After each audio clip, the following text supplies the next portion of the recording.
يا أخي الإسلام حصن حولنا حائل دون وقوع الضربات من عدو جاحد في الظلمات يا إلهي لا تفرق شملنا يا أخي الإسلام حصن حولنا حائل دون وقوع الضربات من عدو جاحد في الظلمات.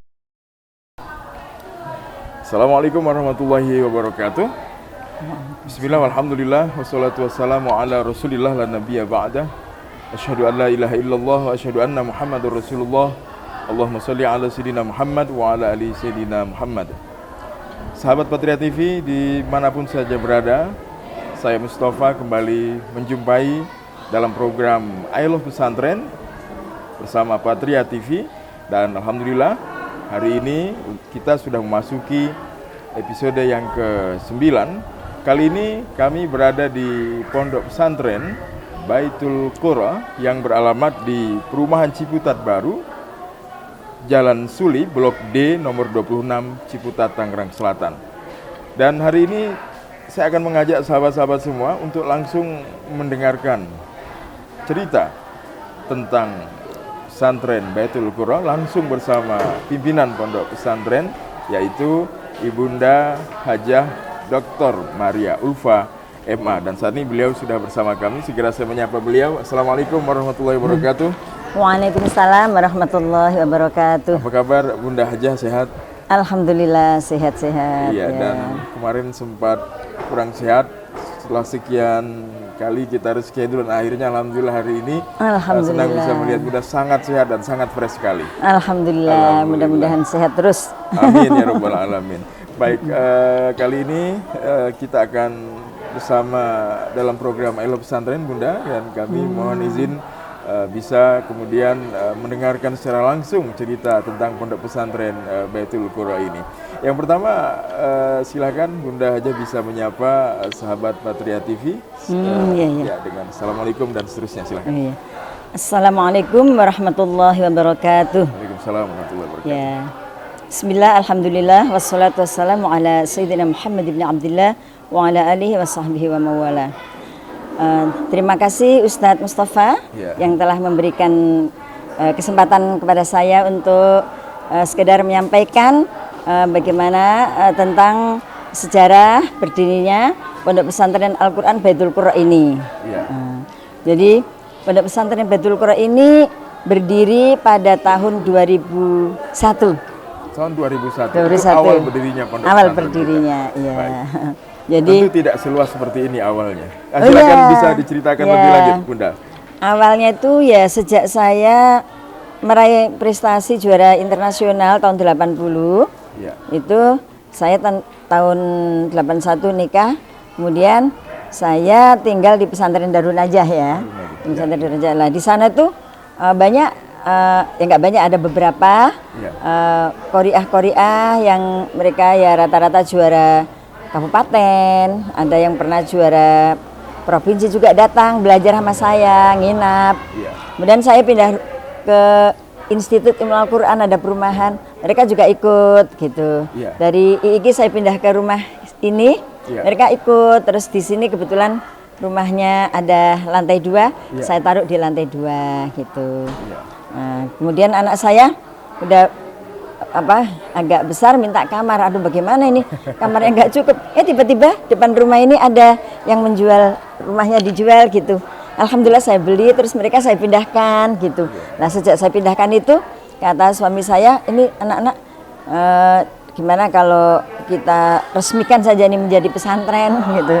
Pesantren Al-Quran, pesantren takhusus gitu, tanpa ada sekolahan. Jadi belum ada nama Baitul Qura ya? Belum ada nama Baitul Qura. Kemudian kita resmikan tahun 2001 itu dengan nama pesantren Baitul Qura gitu. Karena waktu itu Bapak Profesor Kiai Haji Ibrahim Husin Al-Maghfurlah yang mendirikan IIK itu, beliau ikut mendukung dan beliau yang meresmikan bersama Al-Maghfurlah Ibu Profesor Huzaimah Yanggo, mantan rektor IIK juga itu. Beliau berdua itu yang meresmikan dan yang membaca doa Pak Kiai, terus memberi nama Baitul Qura. Kata beliau, di Di Mesir ada itu nama pesantren Baitul Qurra biar sama dengan yang di Mesir itu. Mereka yang belajar itu para calon-calon qurra, calon qori, calon hafid gitu. Jadi oh ya bagus deh untuk takhasus gitu ya. Jadi santri-santrinya ada yang kuliah di IIKI, ada yang kuliah yang rata-rata pertama itu putri semua dulu. Putri semua. Putri. Mereka kuliah di IIKI, ada yang masih ibtidaiyah yang kecil, ada yang masih sanawiyah juga gitu. Jadi sekolahnya di luar semua. Jadi kalau pagi mereka pada sekolah, terus kalau sore habis asar mulai kegiatan pesantren.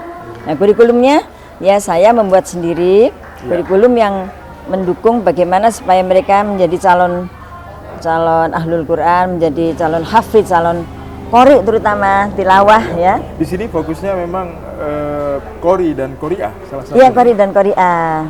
Karena kata Pak Kiai Ibrahim Hussein pesan beliau jangan hanya qori-qoriah saja. Kalau bisa itu mengkader nanti supaya menjadi hamilul Quran gitu. Supaya menjadi mukri kata beliau. Kalau mukri itu, kalau qari itu hanya membaca saja, kalau mukri itu sekaligus hafal Al-Qur'an. Sebagaimana qari-qari Mesir itu pasti dia hafid, terus qari dan menguasai ilmu qiraat. Itu, oh gitu Pak Kiai, ya udah dah kita kader itu. Jadi kita di sini belajar tilawah, juga menghafal, juga qiraat. Belajar qiraat 7 itu, qiraat. Nah, terus alhamdulillah yang belajar pada saat itu sudah ada yang meraih prestasi juga di nasional bahkan internasional, seperti alumni sini ini Solihat termasuk yang sekarang udah ikut Dewan Hakim. Ibu Hajah Solihat. Hajah Solihat itu alumni kita tuh. Terus yang ke daerah-daerah kalau dalam rangka persiapan MTQ mereka training di sini 3 bulan itu. Ada almarhumah Ustadzah Marlena juga sempat mondok di sini, mondok kursus kilat 3 bulan. Terus Ustadzah Mas Riah juga juara internasional juga. Terus ada beberapa itu yang masih ingat Ibu Hajah tentang santri-santri di awal, dari berapa jumlahnya lalu meningkat menjadi 50, mungkin 100 dan seterusnya. Pertama kali sampai dengan hari ini jumlah santri. Iya, waktu itu yang pertama itu nggak banyak sih ya. Karena ikut di rumah itu ya. Kelas balik bisa. Iya, kelas balik. Jadi 7 orang. 7 orang, Masya Allah. 7 orang. Terus yang setelah itu ada yang berhasil internasional, datang lagi orang ke sini. Dan akhirnya bertambah terus, termasuk Rahmawati Hunawa. Rahmawati Hunawa yang dari Manado. Itu juara internasional juga kan? Juara nasional internasional. Terus yang juara nasional banyak. Kalau internasional ya itu tadi Mas Marlena, Mas Tia, Solihat. Terus apa tuh? Rahmawati Hunawa itu. Iya. Terus ya bertambah. Akhirnya 4 tahun yang lalu ya kami, karena mereka tuh kalau sekolah kan di luar. Jadi di luar itu macet, kendaraan susah. Akhirnya bagaimana supaya anak-anak itu betul-betul belajarnya bisa fokus, nggak habis di jalan waktunya. Terus kalau kita mendirikan sekolahan sendiri, jadi kami mencari seorang konsultan ahli pendidikan, beliau tadi Pak Dr. Heru. Terus ya Bu, baiknya SMP sama SMA supaya juga untuk mencari kader-kader remaja gitu, kader-kader kanak-kanak. SMP masih bisa ikut kanak-kanak kan? Karena kader kanak-kanak ini susah, langka. Nah, kader remaja di IIKI sudah ada banyak kan? Akhirnya yaitu yang kita, karena kalau buka SD itu anak-anak masih terlalu kecil. Kadang-kadang mereka berpisah dengan orang tua masih susah. Jadi SMP dan SMA itu. Berarti santri di sini tidak hanya mondok di asrama, tetapi sudah ready dengan pendidikan yang sudah disediakan di pesantren kita, yaitu Baitul Qurra. itu pendidikan SMP dan juga SMA. SMA itu. ya. Baik. Dan kita juga SMA-nya itu hanya satu jurusan IPA. Oh, fokus IPA saja. IPA karena IPA kan bisa kemana-mana ya, lebih luas gitu. Jadi mungkin nanti kalau udah berkembang banyak bisa membuat IPS gitu ya. Jadi saya ingin karena selama ini yang juara-juara nasional itu kebanyakan dari sanawiyah gitu ya. Sanawiyah, kalau yang SMA umum itu jarang. Ya. Karena kami inginnya begini, mereka itu kalau sudah tamat SMA gitu ya, kan lebih luas. Kalau dari Alia ya ada juga, tapi jarang ya yang bisa masuk ke kedokteran gitu. Saya itu terinspirasi seorang qori dari Mesir, Dr. Nuaina. Syekh Nuaina, Syekh Nuaina itu kan ya. seorang dokter ya. Ya. Beliau juga seorang dokter, tapi qori, mukri. Ya. Karena ahli qiraat juga, hafid juga lah. Itu ya Allah, saya itu mengagumi banget. Jadi ingin gitu mengkader. Bagaimana punya kader seperti itu gitu. Dunianya ada, akhiratnya dapat. Iya, itu yang saya inginkan. Nanti kalau nggak buka SMA nanti untuk ke kedokteran nggak bisa ya gitu. Kemarin ada yang masuk tes kedokteran UI karena dapat 1. Oh, terlalu tinggi grade-nya UI ya. Jadi ini sekolahan baru. Terus akhirnya mereka belum diterima di UI. Akhirnya masuk di Untan tapi ambil jurusan kimia. Oh iya. Anak ini dari Kalimantan Barat. Suaranya bagus tuh. Iya. Jadi di sini sudah terakreditasi, Bunda.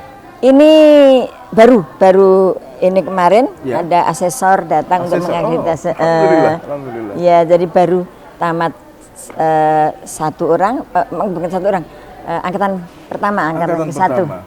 Angkatan ke-1 ada 14 orang.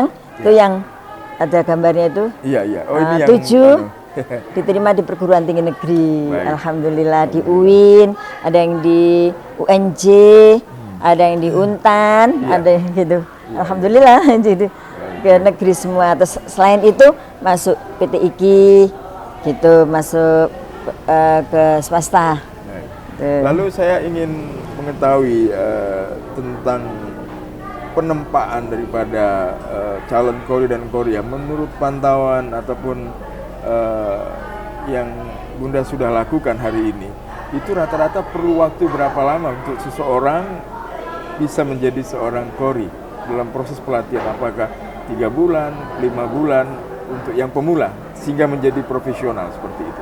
Pemula ya? Iya. Kalau pemula memang ya agak lama ya. Iya. Kalau pemula syaratnya memang dia sudah lancar membaca ya. Nomor 1 itu. Harus bisa lancar membaca dulu, baru pemula untuk melangkah untuk menjadi qori.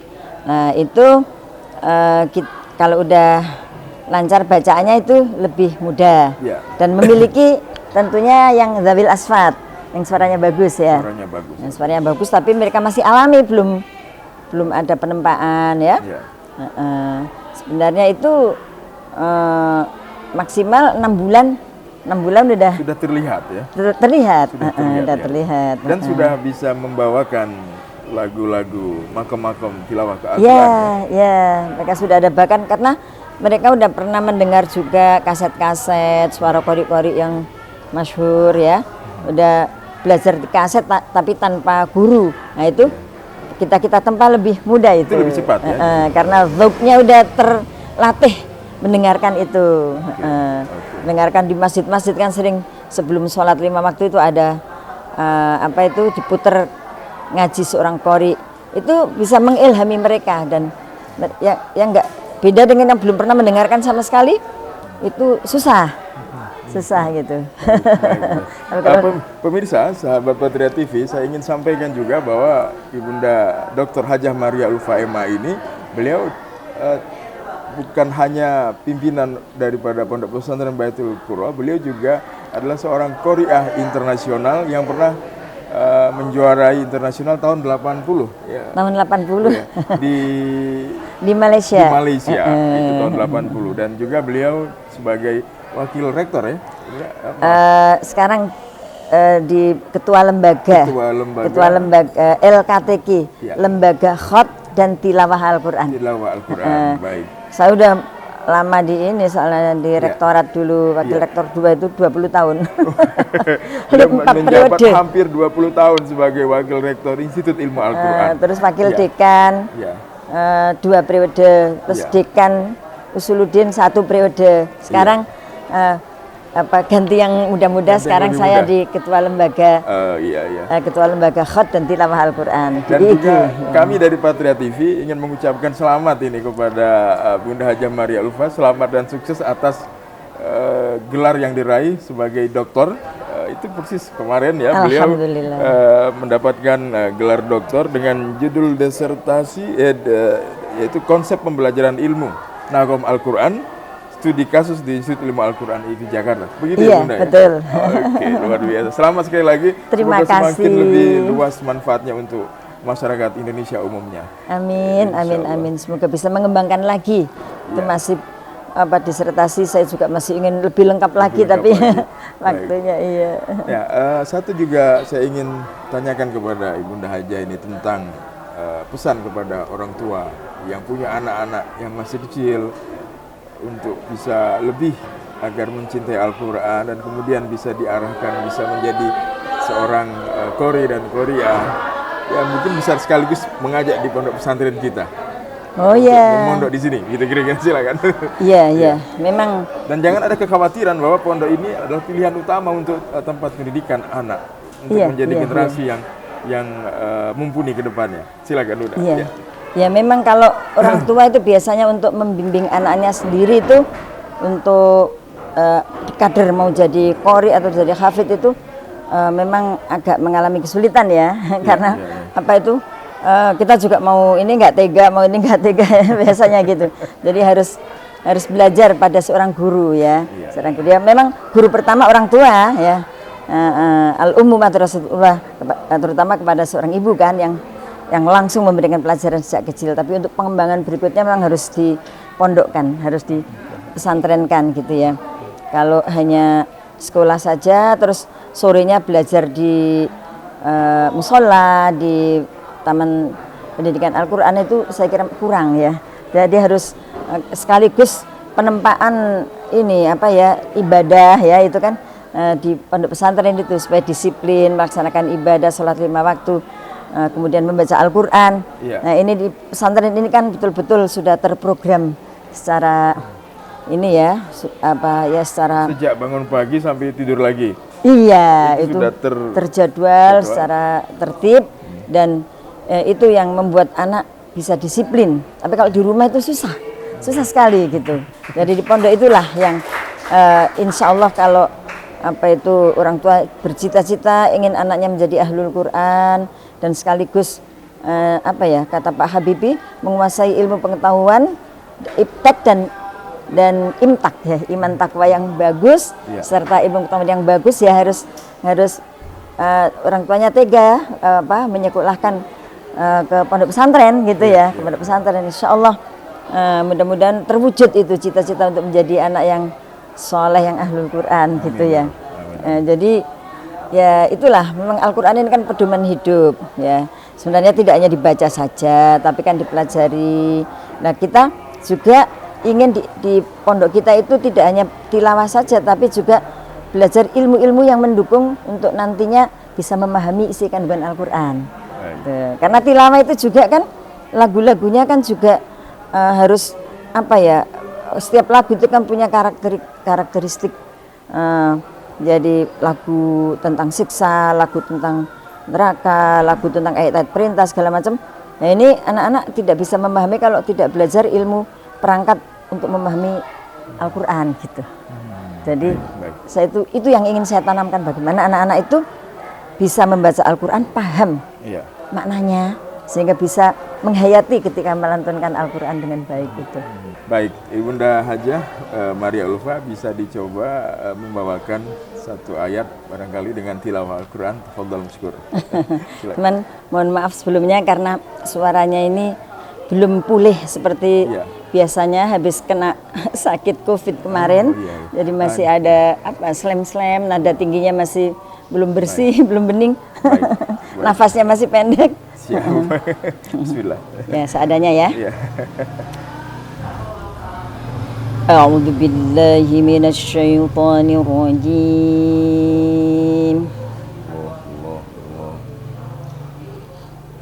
بسم الله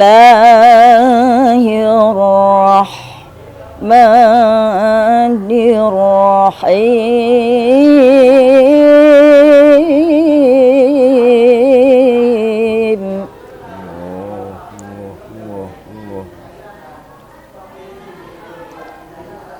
إن هذا القرآن يهدي للتي هي أقوم.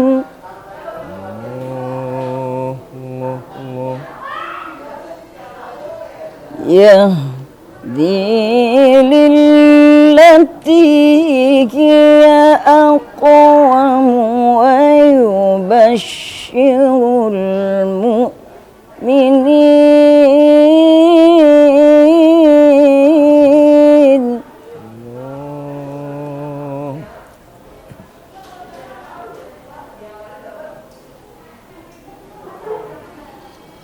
إن هذا القرآن يهدي للتي هي أقوم ويبشر المؤمنين.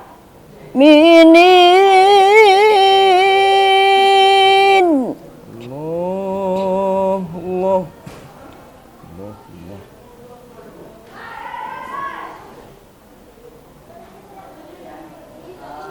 ويبشر المؤمنين الذين يعملون الصالحات.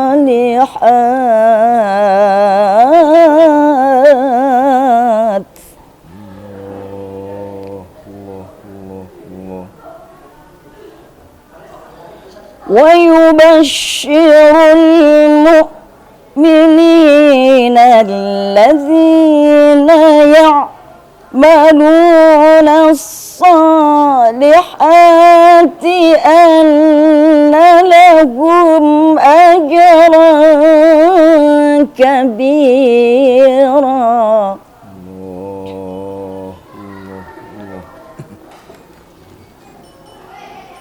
ويبشر المؤمنين الذين يعملون الصالحات أن لهم أجرا كبيرا. صدق الله العظيم. Masya Allah, luar biasa. Seadanya suaranya. Subhanallah. Sadaqallahul azim, maha benar Allah dengan segala firman-Nya. Luar biasa suara ibunda kita yang sudah kita dengarkan bersama. Mudah-mudahan semua yang mendengarkan selalu dalam rahmat dan berkah Allah Subhanahu wa taala. Amin ya rabbal alamin. Iya, tadi Bunda Hajah Maria Ulfa sempat menyebutkan tentang sempat terpapar COVID-19. Nah, itu bagaimana cara menjaga semangat yang kuat dan akhirnya bisa kembali normal dan lebih sehat hari ini? Bisa dibagikan ceritanya kepada kita gitu ya. Ya kemarin saya tuh pas terpapar COVID itu awalnya suami dulu. Iya. Awalnya anak dulu. Anak itu dirawat di Rumah Sakit Bintaro Premier, terus nyusul suami saya. Begitu suami saya berangkat, saya malamnya mulai demam. Rupanya saya lebih lebih parah dibanding suami gitu. Karena saya penciuman sempat nggak ada, kemudian batuknya yang paling parah itu, terus panas dan tidak mau makan. Jadi itu sebenarnya yang memperparah seorang kalau tidak makan itu ya. Jadi saya harus diinfus, akhirnya harus diinfus gitu. Kemudian akhirnya suami saya bilang pokoknya harus makan, dipaksakan bagaimana ini. Ya, saya banyak berdoa kepada Allah, ya Allah, mudah-mudahan Engkau berikan saya panjang umur ya supaya bisa berjuang. Berjuang ini untuk apa melaksanakan ya kewajiban saya mendirikan pesantren. Saya belum maksimal perjuangan saya ini. Yeah. Semoga Engkau panjangkan. Pokoknya banyak doa terus. Karena batuknya itu nggak mau ini ya. Kalau saya misalnya keluar suara gitu, sholat itu kan mengucapkan ya doa-doa dalam sholat, muncul terus batuknya. Muncul batuknya. Kalau ngeluarin suara batuk muncul, ya Allah. Terus saya sering baca di YouTube di itu yang di WA itu yang sakit COVID coba baca tilawah Al-Quran, sama tilawah keluar suara batuk. Jadi saya dalam hati terus istighfar zikir terus gitu. Alhamdulillah. Terus sudah mulai mau makan, jadi sudah nggak diinfus lagi kan, saya jadi bebas gitu. Jadi tadinya sholatnya sambil duduk, diusahakan bagaimana saya sholat bisa seperti sholat berdiri biasa gitu ya. Dan memang banyak berdoa itu yang saya lakukan itu, istighfar dan zikir gitu. Ketika sudah mulai membaik, saya mulai tilawah. Kata dari guru-guru kita, baik bertilawah, memang betul sih. Terus saya coba bertilawah, tilawah murotal aja, murotal pakai lagu, biar batuk tetap keluar. Tapi alhamdulillah itu kalau asal jangan baca yang mujawad gitu, murotal aja gitu. Jadi Al-Quran itu yang yang bisa mencepatkan untuk proses recovery kembali normal. Baik. Oke. Baik, kita sudah berada di penghujung jumpa. Ada kata kunci atau hal yang ingin Bunda sampaikan kepada pemirsa program I Love Pesantren? Oh iya. Ya, jadi kita ini selaku orang yang dikarunia Allah, alhamdulillah bersyukur kita terlahir sebagai seorang muslim ya. Nah, bagaimana untuk tetap menjaga keimanan kita tetap kokoh ya, Kita harus banyak berdoa. Nomor satu berdoa. Dalam ibadah doa itu jangan dilupakan setiap sholat 5 waktu berdoa dan baca Al-Quran. Baca Al-Quran itu sebelum baca Al-Quran berdoa juga, ya Allah, bibarokah ayat-ayat yang saya baca ini mudah-mudahan apa yang kita mintakan gitu itu. Karena memang dalam hadis kan satu huruf itu seperti alif lam mim, itu bukan satu huruf tapi alif satu huruf, lam satu huruf, mim satu huruf, berarti udah 3 huruf. Setiap perbuatan yang baik itu dilipat gandakan 10 pahalanya ya. Nah, itu kita istilahnya barter pahala dengan ayat-ayat ini. Mudah-mudahan selalu berdoa itu. Insya Allah apa yang kita minta Allah ijabah. Jadi berdoa melalui wasilah bacaan Al-Quran gitu. Dan mudah-mudahan selalu berdoa apa yang kita baca mudah-mudahan sejalan dengan akhlak kita. Amin. Sebagaimana kata Rasulullah, akhlakuhul khuluquhul Quran, itu yang kita ingin selalu tekankan kepada diri kita, kepada anak-anak kita dan anak-anak didik kita. Baik, kita sudah di penghujung jumpa. Kami ucapkan terima kasih kepada Ibunda Dr. Hajah Maria Ulfa MA atas waktu yang sudah disiapkan dalam program I Love Pesantren. Kami juga mendoakan agar Ibunda Hajah Maria Ulfa selalu dalam keadaan sehat walafiat. Amin. Panjang umur. Amin. Dilancarkan segala urusannya, Allahumma berkah amin, dunia akhirat. Ya Allah, amin, Allahumma amin. Terima kasih Ibunda. Ya, sama-sama Ustaz Mustafa. Terima kasih. Baik, sahabat Patria TV dimanapun saja berada, demikian tadi wawancara khusus kami bersama Ibunda Dr. Hajah Maria Ulfa MA sebagai pimpinan daripada Pondok Pesantren Baitul Qura yang beralamat di Perumahan Ciputat Baru, Jalan Suli, Blok D KH 26, Ciputat, Tangerang Selatan. Semoga menginspirasi. Hidup hanya sekali, jadilah yang berarti. Sebaik-baik manusia, adalah manusia yang bermanfaat bagi manusia lainnya. Saya Mustafa, terima kasih. Assalamualaikum warahmatullahi wabarakatuh.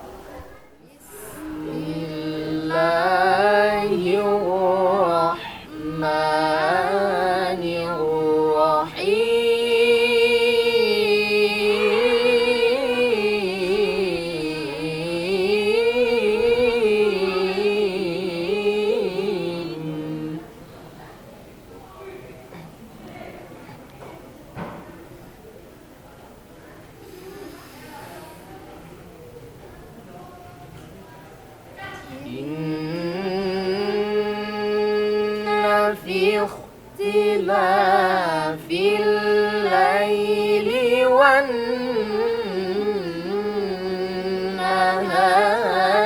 وما خلق الله في السماوات والأرض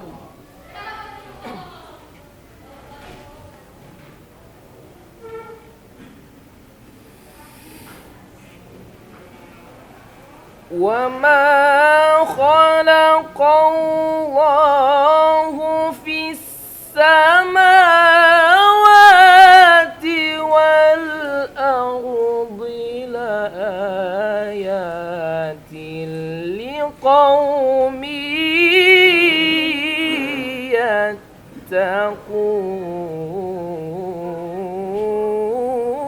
يتقون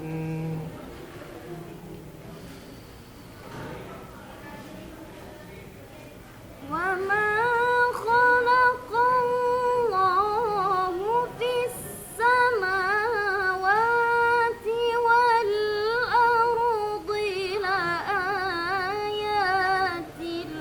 لقوم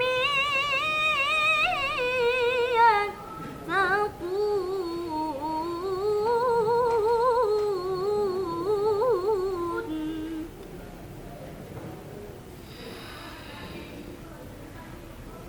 وما خلق الله في السماوات والأرض لآيات لقوم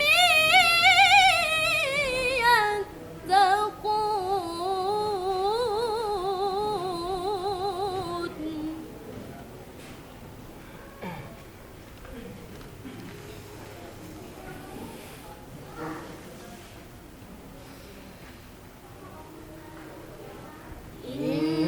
إن الذين لا يرجون لقاءنا ورضوا بالحياة الدنيا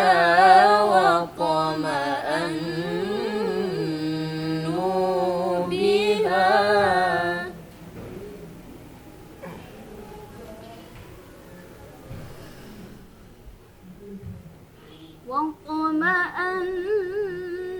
واطمأنوا بها والذين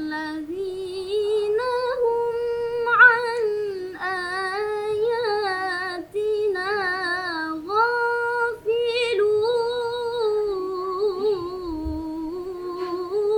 غافلون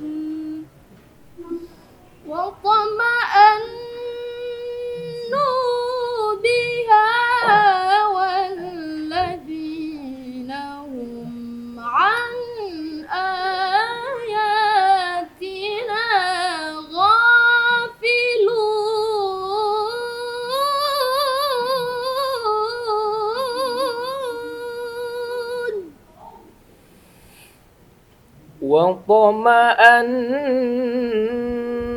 واطمأنوا بها والذين هم عن آياتنا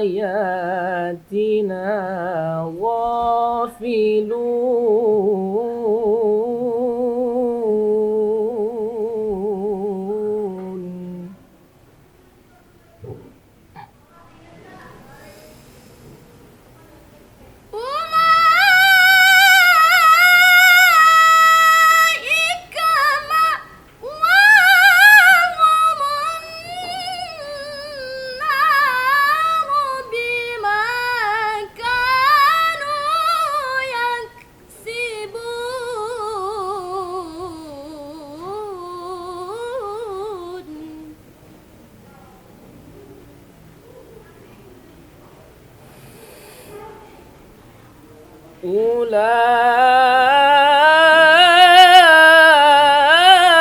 أولئك مأواهم النار بما كانوا يكسبون.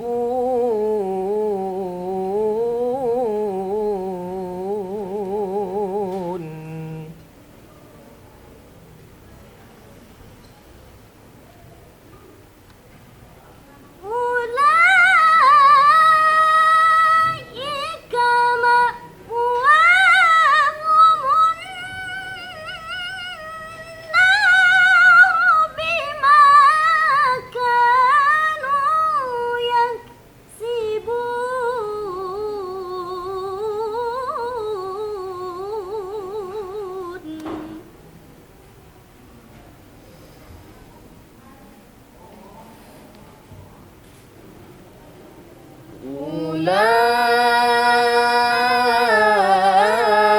أولئك مأواهم النار بما كانوا يكسبون.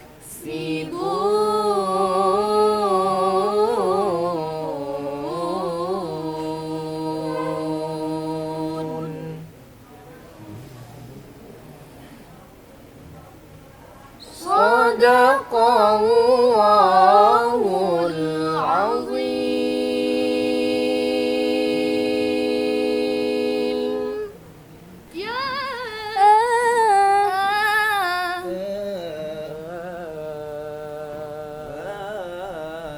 يا محمد يا